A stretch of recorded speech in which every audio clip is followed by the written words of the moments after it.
యాండి నేనోటి చెప్తానేం అనుకోరు కదా? చెప్పు. ఏం లేదు, జూలీ వచ్చిన దగ్గర నుంచి నాకు చాలా హెల్ప్ఫుల్ గా ఉంటుంది. పిల్లల్ని ఇంటిని కూడా చక్కగా చూసుకుంటుంది. మీ తమ్ముడికి కూడా జూలీ అంటే ఇష్టం కదా. వాళ్ళిద్దరికీ పెళ్లి చేస్తే ఎలా ఉంటుందంటారు? నేను అదే అనుకుంటున్నాను. ఊళ్ళో అందరూ వీళ్ళ గురించి ఏదేదో వాగుతున్నారు. వీళ్ళకి ముడి పెడితే తప్ప వాళ్ళ నోళ్ళు మూతపడవు. మీరేమంటారు నాన్న? ఇది మనం అనుకోవాల్సింది కాదురా, మీ తమ్ముడు జూలియా డిసైడ్ చేయాలి. వాళ్ళనే అడుగుదాం. మీరు మమ్మల్ని తప్పుగా అర్థం చేసుకున్నారు. చిన్నప్పటి నుంచి మేమిద్దరం ఒకటిగా పెరిగాం. అందుకని ఒకటిగా పెరిగిన వాళ్ళు ఒకటవ్వాలనుకోవడంలో అర్థం లేదు. మాకెప్పుడు అలాంటి ఉద్దేశం లేదు. ఈ రోజు వరకు మేమిద్దరం మంచి ఫ్రెండ్స్ అంతే. అంతకుమించి మా ఇద్దరి మధ్య ఎలాంటి తప్పుడు అభిప్రాయాలు లేవు. ఎరా, ఫ్రెండ్స్ గా తిరిగిన వాళ్ళు పెళ్లి చేసుకోకూడదా? పెళ్ళైన తర్వాత భార్యాభర్తలు స్నేహితులుగా ఉండొచ్చు. కానీ స్నేహం ముసుగులో ఆడామగా భార్యాభర్తలుగా మారాలనుకుంటే అది ఫ్రెండ్షిప్ ని అవమానించినట్టు.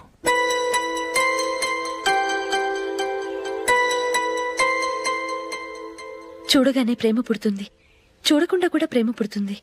కానీ చూడగానే స్నేహం పుట్టదు, చూడకుండా కూడా పుట్టదు. ముందు పరిచయం కావాలి, ఒకరినొకరు అర్థం చేసుకోవాలి. ఆ తర్వాతే స్నేహం పుడుతుంది. స్నేహం మాకు వరంగా దొరికింది. మేము ఎప్పటికీ స్నేహితులుగానే ఉంటాం.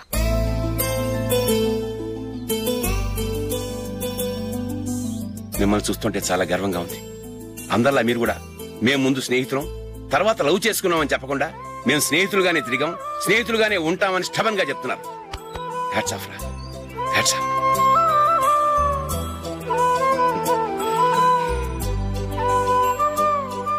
ఊళ్ళో వాళ్ళ మాటలు నమ్మాను, కానీ తోడబుట్టిన వాడిని నమ్మలేకపోయాను. I'm sorry. కమ్. మన ఫ్రెండ్షిప్ ని మీ ఇంట్లోనే సరిగా అర్థం చేసుకోలేదు, ఇంకా బయట వాళ్ళేం అర్థం చేసుకుంటారు? వాళ్ళ సందేహాలన్నిటికీ ఓ సమాధానం ఇస్తే మంచిది. ఏం చేద్దాం? నువ్వు పెళ్లి చేసుకో. ఏం వేళాకొలంగా ఉందా? అది కాదు అశోక్, నీకు పెళ్ళయిందనుకో, మన ఫ్రెండ్షిప్ గురించి ఎవరూ అనుమానపడరు. అయితే ఆ పెళ్ళేదో నువ్వే చేసుకోవచ్చుగా. నేనా? చూడు అశోక్, నీకే సమస్య వచ్చినా ధైర్యం చెప్పడానికి ఫ్రెండ్గా నేనున్నాను. నేనే గనక పెళ్లి చేసుకుని వెళ్ళిపోతే నీకెవరుంటారు? ఆడపిల్లవి, ముందు నువ్వు పెళ్లి చేసుకోవాలి గానీ నేను చేసుకోవటం ఏంటి? అయినా పెళ్లి చేసుకుని నా దారి నన్ను చూసుకోమంటావా? తండ్రి లేని దానివి, నీ బాధ్యత నా మీద ఉంది. సరే, నీ మాట ప్రకారమే నాకు పెళ్లి సంబంధం తెచ్చావనుకో, ఆ వచ్చిన వాళ్ళు నువ్వెవరు అని అడిగితే వాళ్ళకేం సమాధానం చెప్తావు? ఫ్రెండ్ అని చెప్తావా? చెప్తే వాళ్ళు నమ్ముతారా? చూడు అశోక్, నువ్వు పెళ్లి చేసుకుని నాకు సంబంధం చూసావనుకో, అప్పుడు ఎవరికీ ఏది తప్పుగా అనిపించదు. అది కాదు జూలీ. ఇంకేం మాట్లాడుకు. నేను సంతోషంగా ఉండాలంటే ముందు నువ్వు పెళ్లి చేసుకో. సరే, నువ్వు చెప్పినట్టే నేను పెళ్లి చేసుకుంటాను. కానీ వచ్చే అమ్మాయి కూడా మనల్ని అనుమానిస్తే? మంచి మనసుకి ఎప్పుడూ మంచి జరుగుతుంది. నీకు తప్పకుండా మంచి భార్య వస్తుంది. పాజిటివ్గా ఆలోచించు అశోక్. వెళదాం. అది పర్లేదు, కదలొచ్చు. కొంచెం జరిగి దగ్గరగా కూర్చోండి. కొంచెం జరుగురా. కొంచెం. ఓకే.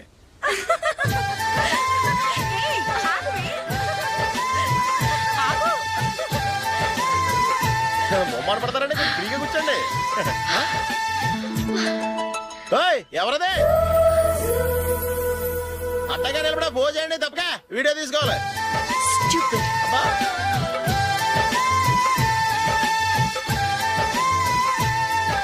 రెడీ, అందరూ ఇటు చూడండి. స్మైల్. నువ్వు కాదురా, అందరూ నవ్వండి. కెమెరా చూసినావండి.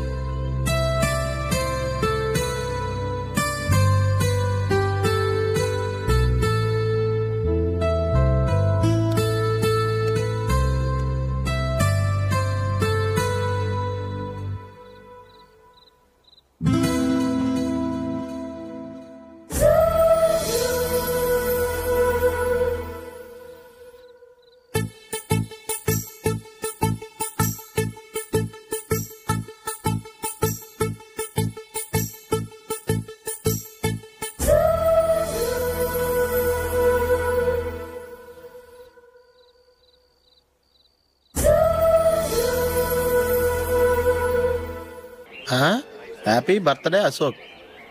అవునరా, ఎప్పుడు లేదు విచిత్రంగా నువ్వు బర్త్డే పార్టీ చేసుకుంటున్నావేంటి? మనం ఏం సాధించామని బర్త్డే చేసుకోవడానికి జూలీ అరేంజ్ చేసింది ఇదంతా.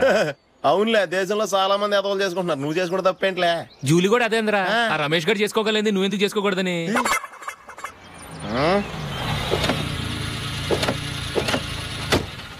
త్వరగా అమ్మా. వస్తున్నానే. ఇప్పటికే చాలా లేట్ అయింది, అటు చూడు. చూసావమ్మా, నా ఒక్కదాని కోసం అందరూ వెయిట్ చేస్తున్నారు, అంతా నీ వల్లే. ఎందుకు లేట్ అయిందని అడిగితే నీ మీదే చెప్తాను. అలాగే. Happy birthday to you. Happy birthday. Very happy returns of. Thank you అండి. ఇంకెందుకు బాబు లేటు, కేక్ కట్ చేయండి. లేదండి, ముఖ్యమైన విఐపి ఒకరు రావాలి. నీకన్నా ముఖ్యమైన విఐపి ఇంకెవరున్నారే?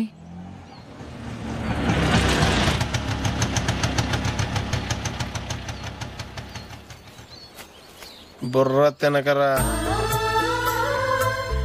రే జూలీ వచ్చిందిరా.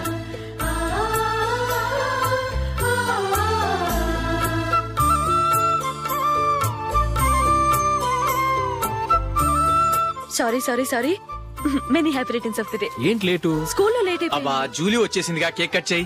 మనం తర్వాత దెబ్బలాడుకుందాం గానీ ముందు కేక్ కట్ చేయి. పదా లేటుగా రావటం ఇప్పుడేమో హడావిడి. రా, క్యాండిల్ వెలిగించు. కమా. ఆ ముఖ్యమైన VIP ఈవిడేనా?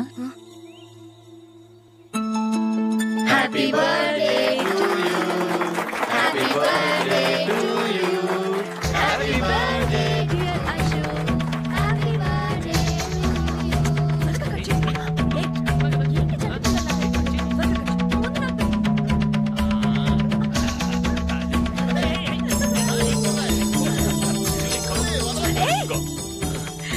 Nandini, come on. Have a piece. Ashok పద అక్కడ. ఓ, వీళ్ళు కూడా వచ్చేసారా? కమాన్. ఎంత ఫ్రెండ్స్ అయితే మాత్రం 10 మంది ముందు సిగ్గు లేకుండా వికవికలు పక్కపక్కలు ఏమిటి? ఛీ!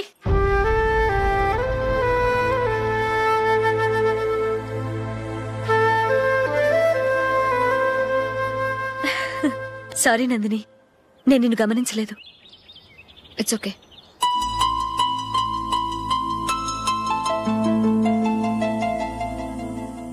ఏయ్, ఏంటిది? దుపట్టా ఇలా చేత్తో పట్టుకోవడం కన్నా పైన వేసుకుంటే ఎంత బాగుంటుంది. అదే అశోక్ ఇష్టం. లిప్స్టిక్ లిప్స్ డామినేట్ చేస్తోంది. Too much. లైట్ గా ఉంటేనే అతనికి చాలా ఇష్టం. ఏంటిది? సింగిల్ రోజ్ లూజ్ హెయిర్ దయ్యల్లాగా. అచ్చమైన తెలుగు అమ్మాయిలా తల్లిండా మల్లెపూలు పెట్టుకో. అది నాకిష్టం. అశోక్ ఇంకా ఇష్టం.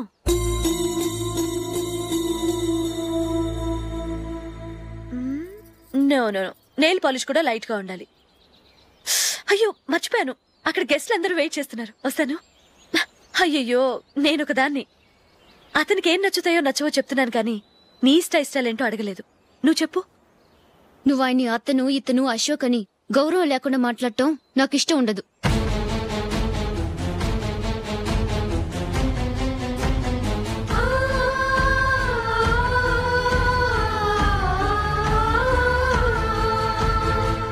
అల్లుడు గారి గురించి పూర్తిగా తెలుసుకోకుండా నువ్వు లవ్ చేసావు. మేము తొందరపడి నిశ్చితార్థం చేశాం. నేను వెళ్ళందే అతను కేక్ కట్ చెయ్యడు అని తెగ మురిసిపోయావు. ఏమైంది? తనకి నీకన్నా ఆ జూలియే ముఖ్యమని నిన్నో గడ్డిపోచలా తీసి పడేశాడు. రేపు పెళ్ళైన తర్వాత కూడా అదే ముఖ్యమని అంటే నమ్మకం ఏంటే? ఇప్పటికైనా మించిపోయింది లేదు. వెళ్ళి నీకు నేను ముఖ్యమా లేక అది ముఖ్యమా నిలదీసి అడుగు. జూలియా ముఖ్యమని చెప్తే నిశ్చితార్థమే కదా అయ్యింది, నిశ్చితార్థంతోనే ఆపేద్దాం.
జూలీ జూలీ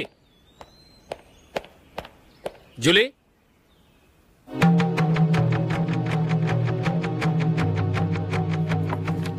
ప్రియమైన అశోక్. ప్రియమైన అశోక్, నేను ఇల్లు విడిచి వెళ్ళిపోతున్నాను. దయచేసి నా గురించి వెతకద్దు. నీ మ్యారేజ్కి నా అడ్వాన్స్ కంగ్రాచులేషన్స్. ఇది విరామమే కానీ విడిపోవటం కాదు.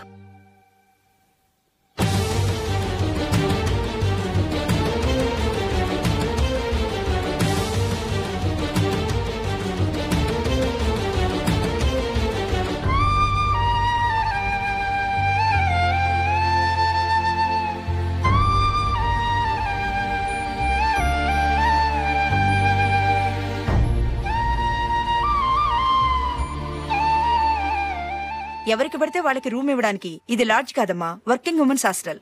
నేను కూడా వర్కింగ్ ఉమెన్నేనండి. సెయింట్ ఆల్ఫాన్సిస్ స్కూల్లో టీచర్గా పనిచేస్తున్నాను. 5000 శాలరీ. అలాగా? అయితే పేరెంట్స్ వచ్చి సైన్ చేస్తే అడ్మిట్ చేసుకుంటాం. సారీ మేడం, నేనెవరూ లేని అనాథను. పర్వాలేదమ్మా, ఈ అప్లికేషన్ ఫిలప్ చేసి 5000 డిపాజిట్ కట్టు. Thank you madam.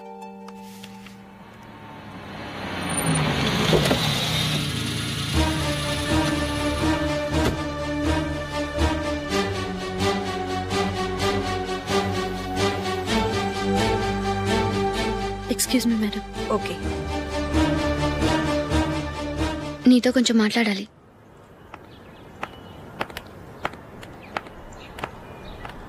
ఇక్కడికి ఎందుకు వచ్చావు? మీ ఇద్దరి హ్యాపీ లైఫ్కి నేను డిస్టర్బెన్స్ కాకూడదని. నువ్వు వెళ్ళిపోతే మేము హ్యాపీగా ఉంటామని ఎలా అనుకున్నావు? నిన్న అశోక్ బర్త్డే పార్టీలో మీ అమ్మగారు కూడా అలాగే అన్నారుగా. మా అమ్మ కదా అంది, నేనన్నానా? మీరు కూడా అశోక్ని ఏకవచనంతో మాట్లాడటం నచ్చదన్నారుగా. ఆయన నాకు కాబోయే భర్త. నా ముందు ఆయన్ని ఏకవచనంతో పిలిస్తే నాకెలా ఉంటుంది చెప్పు? నేను లేనప్పుడు ఆయన ఎలాగైనా పిలువు, నాకే అబ్జెక్షన్ లేదు. సరే, జరిగిందేదో జరిగిపోయింది, నాతో వచ్చే. నేను రాకపోవడమే మంచిది. మా ఫ్రెండ్షిప్ని అందరూ అపార్థం చేసుకుంటున్నారు. నువ్వు ఉన్నట్టుండి కనబడకపోతే వాళ్ళనుకున్నదే నిజమనుకుంటారు.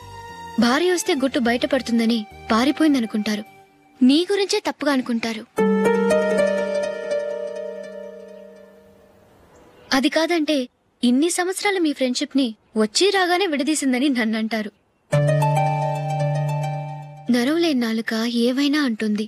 దానికి భయపడితే ఎక్కడా బతకలేం.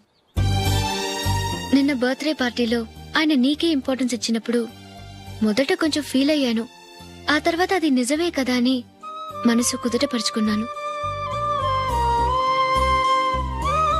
నువ్విలా వచ్చేసినంత మాత్రాన నాతో ఆయన సంతోషంగా కాపురం చేస్తారా? నువ్వు ఉంటేనే మాకు సంతోషం. పద వెళ్దాం. ఈవిడ అనాథ కాదండి, ఈవిడకి అందరూ ఉన్నారు. సారీ మేడం, అదలా ఇవ్వండి. ఆయన్ని అతను గితను అనొద్దన్నాను గాని నన్ను అనొద్దన్నానా? నన్ను నువ్వు అని పిలువు. సరే పద. ఏమ్మా, నన్ను డాక్టర్కిచ్చి పెళ్లి చేశారు కదా, అలాగే చెల్లి కూడా గొప్పింటి సంబంధం చూడలేకపోయారా? బొత్తిగా వీడియో షాప్ ఆడే దొరికాడా? ఆ దిక్కుమాలిన సంబంధం గురించి ఏం చెప్పమంటావే? పిల్లాడు కంప్యూటర్ సైన్స్ చేశాడు, అమెరికాలో ఉన్నాడు అని చెప్తే సరే కదా అని పిల్లని చూడడానికి రమ్మన్నాం. తీరా నిశ్చితార్థం జరిగాక తెలిసింది ఆ అమెరికాలో ఉన్నది పెళ్లి కొడుకు తమ్ముడట, అతనికి ఇంతకు ముందే పెళ్లయిపోయిందట. అలాంటప్పుడు పెళ్లి ఆపేయాల్సింది. నన్నేం చేయమంటావో చెప్పవే? నీ చెల్లెలు అశోక్నే ప్రేమించిందిట, పెళ్లంటూ చేసుకుంటే అతన్నే చేసుకుంటానని మొండి పట్టు కూర్చుంది. నాకు మాత్రం చాలా అవమానంగా ఉందమ్మా. మా ఆయన దీని గురించే నన్ను డైలీ దెప్పి పొడుస్తున్నాడు. ఏం చేస్తాం, మన తలరాత అలా ఏడ్చింది. ఇంతకీ మీ ఆయన రేపు పెళ్లికి వస్తున్నారు కదా? వస్తారని అనుకుంటున్నాను.